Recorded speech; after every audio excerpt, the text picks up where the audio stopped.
Geek Hard presents Back Issue Bloodbath with your hosts, Andrew Young and Petula Neal. What if there was a comic? It was like Ocean's 11, but instead of it being Ocean and 10 other people, it was 5 badass super people characters in the DC universe. And instead of a regular heist for an item or an amount of money, it was instead for a person. And instead of a casino, it was Themyscira, protected by a ton of Amazons. That sounds like a $1 million idea to me, in my opinion. How about you? It's amazing. Welcome to Back Issue Bloodbath. I'm Andrew Young. I'm Petula Neal. And this week we are talking about just that very type of story, Birds of Prey. As we are talking about it, the 6th issue just dropped the day before. I got a chance to read it, but we'll definitely be talking about the first 5 in great detail. It is the most recent incarnation of the Birds of Prey, written by Kelly Thompson, with artwork by Leonardo Romero and colors by Jordi Belair. Yes, this is the team that brought you Kate Bishop Hawkeye, with a special appearance in issue 5 by Aris Dayen as the artist. I've gotten a chance to talk with Kelly Thompson about this story, but I just remember when I heard the premise of the book, that it was Black Canary has to get a team together, recreate the Birds of Prey so she can save her sister Sin, her adopted sister Sin. And I was like, oh, that's a fun idea. And then when I heard it's like they have to go to Themyscira and they can't tell the Amazons what they're doing, but they've got to get Sin off that island without anybody knowing. Can they do it? And it's, you know, when you hear it's Themyscira, you're like, well, no, they're definitely not going to be able to. And all hell's going to break loose. The hell breaking loose is the most fun I've read in a superhero comic in probably about 5 years. There were multiple moments in reading these first 5 where I'm like, okay, screenshot, note to self, when we get to the year end, best panel of the year. Like, it won't even, I'm sure we'll read other great stuff. I'm sure I'll read other great stuff. But I feel like of when I'm narrowing it down from like top 20, top 10, there's going to be at least 3 from just these first 5 issues. Right. It's just great shenanigans. And the way each character's fighting style is portrayed in some of those melee fights, they're all very unique. And the way they play off each other, it's just fantastic. A visual feast from literally the first part of the Ocean's 11 recruitment. And even before that, when we start with homie Green Arrow Bet, and I was like, how many issues or even just how many stories or conversation breaks just have old homie shirtless in bed? Like, Well, and now actually, I'm thinking with like Canary and Ollie, that's actually a common starting place for that. if anything, now in the rear view, it's like it seemed like the TV show was being gratuitous with it, but now it's like they maybe had him dressed too often. There you go. Let's break down this team. So your main characters of the team are, of course, Black Canary. She's the star of the book. And Cassandra Cain has been picked, of course. As it's said in here by King Shark, everybody's favorite Batman. Then there's Big Barda, who, my God, she would give Thor a run for his money.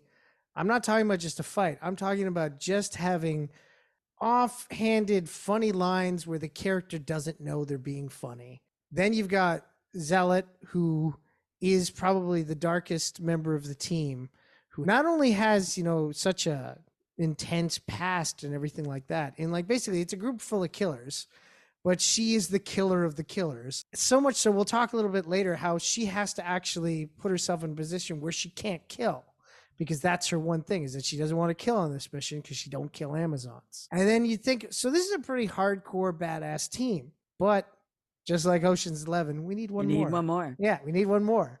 And so Cassandra actually says, hey, how about Harley Quinn? And they all look at her like, are you fucking nuts? And she's like, now hear me out. And she, in her mind, is presenting a story of, I was, trying to track down what was happening with the, this robbery or whatever. And Harley Quinn was there also trying to track it down. And she got pissed because she said, this is my investigation. Beat the crap out of me. I beat the crap out of her. And it was kind of a stalemate. We both fell out of the building. But of course, it's Cassandra Cain. She's a woman of few words. So while we, the readers, see this flashback, she probably said maybe like 3 lines. Wasn't as convincing to the birds themselves, but they eventually go along with it. And it sets up such a fun dynamic of Harley Quinn is the unwanted bird of prey, and Canary is just nonstop. She's riding her, but Harley keeps coming through and also keeps making sense. And that's what scares Dinah more than anything. And it's this dynamic. I love this team dynamic in this book. She adds a little jazz to it. Yeah. They have their moves. They're, especially in the case of Cassandra, anybody who's part of the Pat family, very classically trained. Yeah. But you need somebody who can think on their feet, color outside the lines, or stab and or smash a bat outside the lines, and coming up with ways that people don't expect, especially when you're going for a stealthy infiltration kind of activity. I think this was the best choice. It is a great team. You got Cassandra Cain, who's great herself. You got Big Barda, who, if you're going to a place where there's Amazons, particularly Wonder Woman, you want to have the toughest person you can find. And a freaking new god is pretty fucking tough. And she's great for locker room chemistry, honestly. Yeah. Zealot, an assassin, stone cold killer. Harley Quinn, there for the unexpected, but also for reading, there for the comic relief. And then Canary, who is the master planner of the situation. Now, there are probably some of you who haven't read this story out there that are thinking, so why can't they just tell the Amazons that, hey, we need Canary's sister back? Well, they can't trust the Amazons because one of the Amazons has been corrupted by an entity that is later revealed to be known as Megara. Megara is basically a spirit that is looking for a host, and she's all powerful, but with a host she'll become 10 times more powerful and try to bring about the end of humanity. And she has infected one of the Amazons there, and so if they were to let the Amazons know what was happening, Megara would find out and the jig would be up, because Megara wants Sin to be the new host. That's the whole reason why the person she was inhabiting convinced the Amazons that, oh, you guys have to take Sin into custody and keep her safe. What they don't know is that they were serving her up on a platter. And so Canary and them are going in to stop that and save Sin. But respectfully, because she builds an old lady team. It's like, listen, I know people don't roll up on Themyscira. Hell, even Amazons, once they're asked to get to stepping, they often aren't invited back. If we're going to break in, we're going to do it with a bunch of gals. Well, yeah, but also that's Canary always goes with an all-lady team. The birds of prey don't have any men on them. It's like... So I guess sure, it was a respect thing, but I think it was also like, this is how I do shit. The whole thing with the Megara thing, I was like, what's this character going to be like? Like, when the character's introduced, it's kind of viney. It's a bunch of vines. It's a mask. We don't really know what she's all about, but as the story progresses, she becomes just more and more like scary. There is no softer side to this character. This character just wants death and destruction and wants to do it from Sin's body and wants to kill Sin to have her body and everything like that.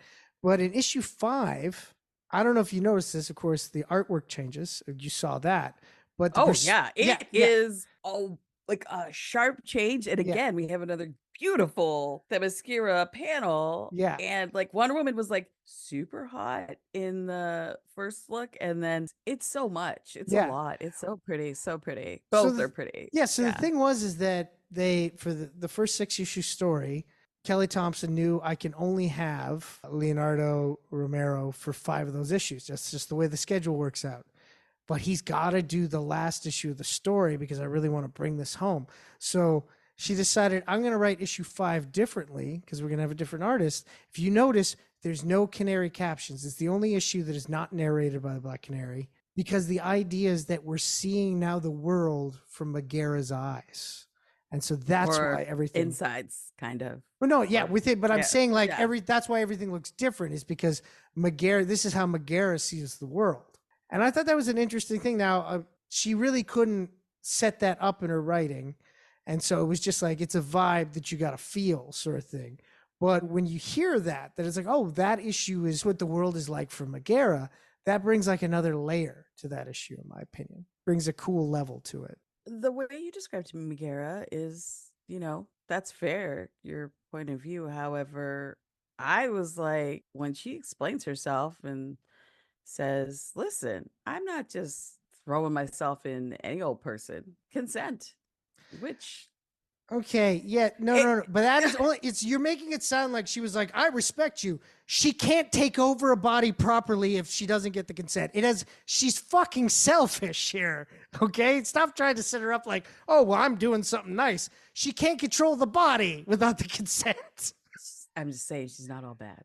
I'm saying I don't think so. But anyways, I don't think if you talk to the Amazons or anybody, the Birds of Prey, or Sin, really, if she'd think, oh yeah, no, actually, she's misunderstood. It's like, no, they'd be like, no, you've really fucked up all our lives. So, and you've done it for selfish means. That's what I'm saying.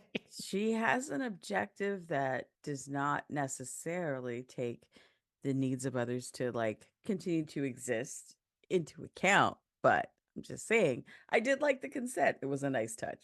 Yeah, and I'm saying, yeah, the consent though wasn't like a gesture. That's what I'm saying. So I don't really feel like it speaks to her character, in my opinion. Doesn't really speak to her character. That's the way you're presenting it. That's what I'm saying. It's like, no, I'm not buying this. Have you had a chance to read issue 6? Because I know it just came out. No, I haven't. The end is a really cool wrap up. I really like the way the things went. There is a big reveal in the 6th issue on why from issue 1 that the teleporter that's helping them, Meridian, says that Barbara Gordon can't be involved in the story. And when you hear it, it's like, oh, that's pretty fucking cool. And it will lead into the next story coming from the Birds of Prey. So I'm very excited about that. But let's face it, this book, while it's a greatly plotted story and the characters are amazing and there's tons of great character work, the fights are legendary. In fact, when we did our best comics of the year last year, my favorite fight was between Big Barda and Wonder Woman. But when I went back and read that, I knew that Wonder Woman also fought with Cassandra Cain in the issue, but I completely forgot that she tussled a bit with Zealot as well. Wonder Woman gets in like triple duty here. She gets her steps in and also kicks the crap out of Green Arrow too. While people keep calling her princess, and she's Yeah. like, the kicks and punches I could take, but please stop calling me princess. Yeah. See, well, that's the thing. You got to play mental warfare as well. So, but I do find it funny that even long before Wonder Woman shows up, Big Barda and Harley Quinn only refer to her as the princess. They do not call her Wonder Woman for most of the book. It's always the princess. Yeah. It's so respectfully disrespectful. I love it. Yeah. Yeah. Also, Little Bat. Like Big Barda just likes, she's one of those people who gives somebody a nickname that will drive them crazy, but they'll be charmed a little bit, but they won't admit it. Yeah. Yeah. No, well, Big Barda is just, she's great in this. Also, the odd friendship with Harley Quinn and Big Barda, and this is a lot of fun. It's basically Harley Quinn continually having foot and mouth disease, where she continually starts to say something that Barda would find offensive and explaining her, like this big ass bitch and stuff like that. And each time Barda just has to go, Harley, and she changes it up, bisexual icon, you know, sort of thing. This big ass bisexual icon. And it's like, those little moments were fantastic. In fact, like the little relationships that they set up in this are just so much fun. But I really enjoyed the Harley Quinn Big Barda banter as almost as much as I enjoyed the Big Barda Wonder Woman throwdown. Harley in general coming in and just having that tough rooms, this thing on vibe from jump all the way through, just with major pick me energy. Yeah. She's trying to do crowd work, but they are not engaged. Like nobody's hit the 2-drink minimum yet. And it's just, it's icy. She's doing, like in so many Harley stories, what she does best. having her own little kind of side run in terms of her vibe, her energy, what she's trying to achieve mentally. She's just trying to have a good time, but she's very objective focused. Oh yeah. But she's just like, just because it's work doesn't mean we can't enjoy ourselves. It was so much fun reading her in this story. Unfortunately, I believe both Harley Quinn and Zealot will not be in the next story arc because what they have to do in the next story arc, basically Canary needs to form a new team for it. It seems like every mission Canary is going to be putting together a slightly different Birds of Prey. Some people are going to stick around, like I'm pretty sure Big Barda and Cassandra Cain are sticking around for the next arc, but Zealot and Harley will not be. I'm not sure, like, I didn't really get to touch on it with Kelly. This could be an editorial issue, or this could be Kelly picking the right team for the stories, like putting together teams specifically for the stories she wants to tell. And I think we're going to get a lot of fun in the next arc after this. My God, I hope Leonardo Romero stays on for another arc because, well, we've talked about this before when we've talked about the Black Widow series that Kelly Thompson wrote with Elena Casagrande. She really loves the scenes where you see the heroes go through the fight completely in like a big double page spread. I found out recently that that's referred to as the DeLuca effect, named after Gianna DeLuca, who perfected this idea, repeating the action and dialogue across. DeLuca apparently did it with a artistic adaptation of Hamlet, and it came from there. So the idea is that you are following the images of these two characters throughout while the rest of the scene is remaining static. And Leonardo Romero is just amazing at this. If you look at issue 1, of course, the Batgirl, Black Canary fighting the Assassin's Guild on the rooftop, they do it there. And then, as I brought up, is one of my favorite panels in the best of at the end of last year, the Black Canary, Sin, and Harley Quinn fighting through just like a barrage of Amazons through the forest, and then eventually getting caught by 2 Amazons at the end. Like, you gotta love the fucking DeLuca effect. It is just, Romero does it great. Kelly Thompson always finds the perfect spots in her scripts to drop it in. It's just, it's beautiful. And what they do with the colors in the first 4, it's creating this kind of old-timey newsprint effect. So it gives Which you I that. feel is kind of a classic kind of thing for Jordi Belair. Jordi Belair has done that in a number of books. In fact, even did it in the Kate Bishop series with Kelly Thompson, Leonardo Romero.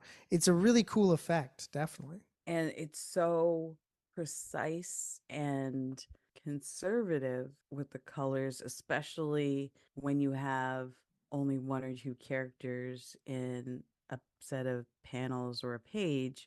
And then as you layer in, like folding in the cheese, each character as they build the team, then you get a little more and a little more and a little more until there's some moments where it's like literally each character's kind of color story is just gently like a watercolor blending in with each other. And then in the 5th, when they do the artist switch, you get this like barrage of like, this is more maybe what people would think of kind of like crispy, shiny comic color. Each character's just like bam. Yeah. And the Wonder Woman boots, the gold on the boots in issue 5. Yeah. Anyway, but the juxtaposition of that, I love then going back to that first panel where it's very Green Arrow color. It's like they're waking up in bed, Ollie shirtless. It's just all like just the green tones and the muted and like the yellow Dinah's hair and all of that. And then it's the progression, and there's your real point of where the team is, they're solidified, but it's still chaotic. That's when we have sort of the combination of Zealot and Harley, their energy so murdery and so at times presenting as moronic, but really masterful in the case of Harley. That's when like all of the 24 size Laurentian box comes out uh, of King Shark's mouth. Yeah. Yeah. Oh, it's just I love I it. love the fact that you see, yeah, that's the other thing as well, is that this book very much reminds you that it's like, oh no, this takes place in the DC universe. It's a lived in universe. So it's not just the Birds of Prey, the Amazons, and Wonder Woman. You've also got appearances by King Shark, Green Arrow, John Constantine. In issue 6, there is an appearance by Barbara Gordon. And they all have their little moments. King Shark, of course, he owes Harley Quinn, and Harley Quinn has basically said, I'm going to get you to the island. King Shark's going to help us.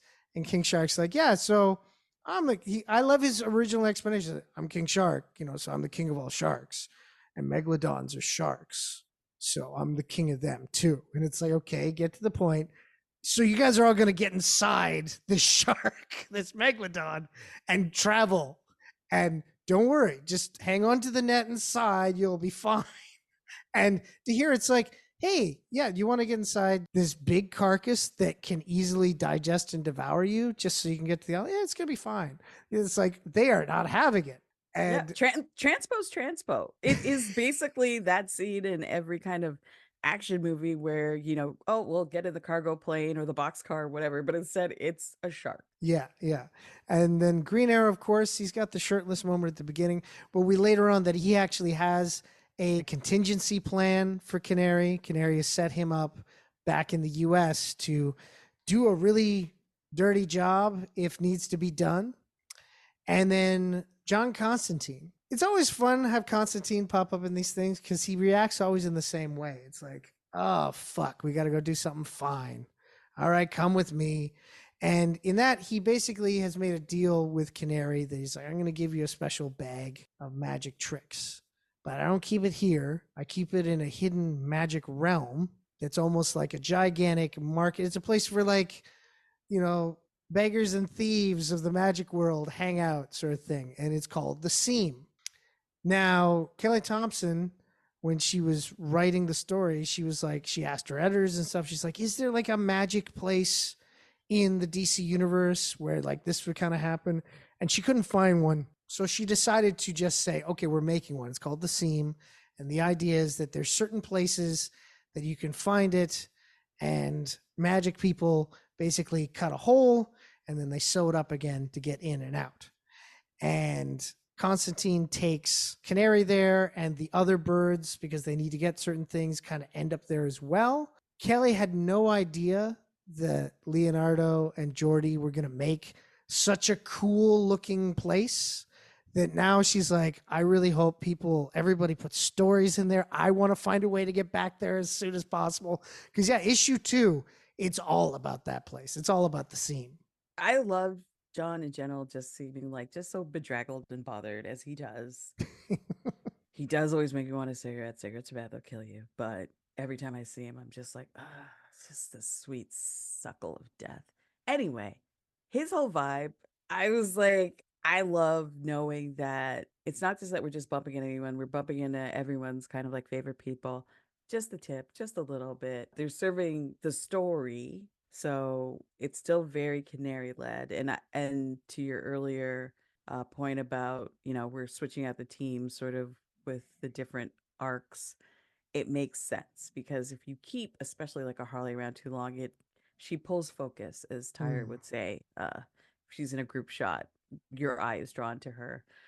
I like that we're going to keep sort of Canary and whatever squad she has at that moment moving through the DC world and kind of taking some of the best bits, but it's always about whatever objective Dinah and her core group are trying to achieve at that moment.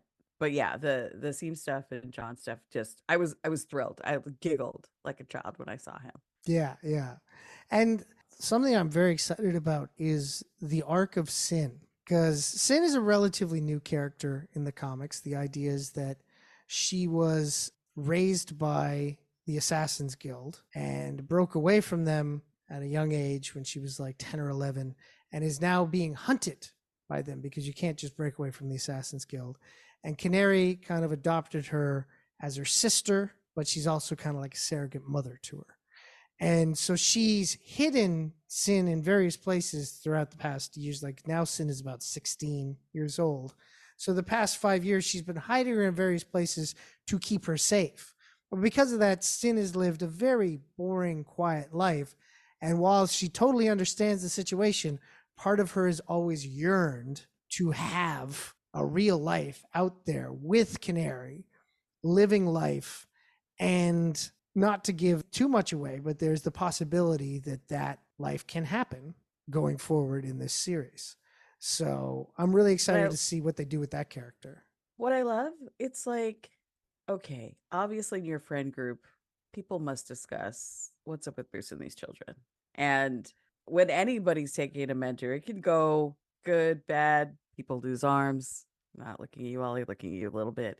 And I'm sure for her thinking I'm taking on like kind of like a mentee guardian ward protector situation. I have many great examples of what not to do in my friend group, but in her attempt to kind of overcorrect and avoid their mistakes, she, out of Sin's isolation, created a risk that she couldn't perceive. But I'm going to say I still think she's the better guardian. If I'm looking for a foster, someone to watch a pet, of all of my choices in DC, I would still go Dinah over any of the guys. Really, totally makes sense. Totally makes sense. Yeah. Well, yeah, there's been a number of men and women that have made the mistake of like exposing the person they care for too much, and she went the opposite, which actually and kept, even just for the most part, up until the Amazons got tricked, it was a working plan. Probably, I think it's the beginning of issue 2 where we get the flashback with Canary and Sin, when shortly after she has saved Sin and is taking care of her, they're sitting there in the mountains and they're having hot dogs, and Sin just loves hot dogs. And they have this really heart to heart about how, Canary's like, I'm really sorry that, I'm keeping you here, but it's to keep you safe. You're being hunted. And she's like, I understand. And she goes, can I ask you a question? And Canary says, okay, as long as it's not about Pokemon. It's like, oh, it's a funny little joke. But then she goes, okay, never mind then. So the question was about Pokemon, which I loved. I love that moment. Of course, there's a nice moment where she goes, okay, fine, just one question sort of thing to show that. But I just love the fact that the question was about Pokemon. It's like, yeah, she's a kid. It makes sense. It wasn't like some question of like, wow, how long do I have to live like this or anything like that? It was specifically about Pokemon, which I thought was a nice little switch on the, usually with those flashback scenes, it always ends up being like a very like heartfelt or disparaging question that needs to be answered that would then cut without Canary answering it. But instead, it's played for familial humor, which I really liked and made me actually like Canary and Sin's connection even more. Like they felt more like a real family, in my opinion. But a family I'd actually like to hang out with. Yeah. Oh, yeah. Okay. Yeah. You know what? There are some out there. You just haven't met them. Actually, you know what? Your mother's a real sweetheart. She's adorable. There we go. There we go. Yeah. I will say, under my propensity for nostalgia, the first 4 did occasionally, especially with Cassie's fit, give me like just hints, just shade of Darwin. But then 5 was like, what is happening here? And then there's one shot of Dinah's face, and I'm like, it's Fathom. It's Michael Turner. May he also rest. And it's just like these two sort of like artists that, again, they were very particular in their style, also inspired by those who came before them. But then just reading this, like the story's so good, but then the art is so precise and thoughtful and works with the story, but then it's still just giving me that nostalgia hug as well and improving on it. It's not just like pastiche, it's evolving. right. It's miraculous. Yeah. Yeah. No, it's I think it's a great series. If you're really looking for a superhero series that has fun action, has great characters, that has a feeling of nostalgia in it, but is also doing something new. And if you're a Kelly Thompson fan, Kelly is continuing her ability to write really fun group dynamics with this series. I think you should definitely check it out. And Petula, I can't wait for you to read issue 6 to find out what you think of it. I'm saving it for the weekend. I'm having one of my weekend comic dates with my friend. We're going to go to Sidekick and probably drink too many Peter Parkers, and I'm saving it for that trip. There we go. Fantastic. All right, so this has been Back Issue Bloodbath. Petula, where can people find you? At inatif.com, on social things at Obesacantawit, OBESACANTAVIT, and here with you. Of course, you can find everything I do over at geekhardshow.com. Follow me on Twitter at geekhard. Follow me on Instagram at Andrew_of_geek_hard. Follow this very show on Facebook at Back Issue Bloodbath, where we post a new episode every week. But the easiest way to make sure you don't miss an episode is just to subscribe to us on your podcasting platform of choice. Because then it comes to you every week, and you'll be like, oh, it's Wednesday. Oh, there's Back Issue Bloodbath flooding my ears and getting me excited about comics. I may go to a comic shop later. I may read some comics later. I may think about my favorite stories later. Who knows? We're here to help is what I'm saying. If you're a comic fan, we're here to help. This has been Back Issue Bloodbath. I've been Andrew Young. I'm Petula Neal. Have yourself a good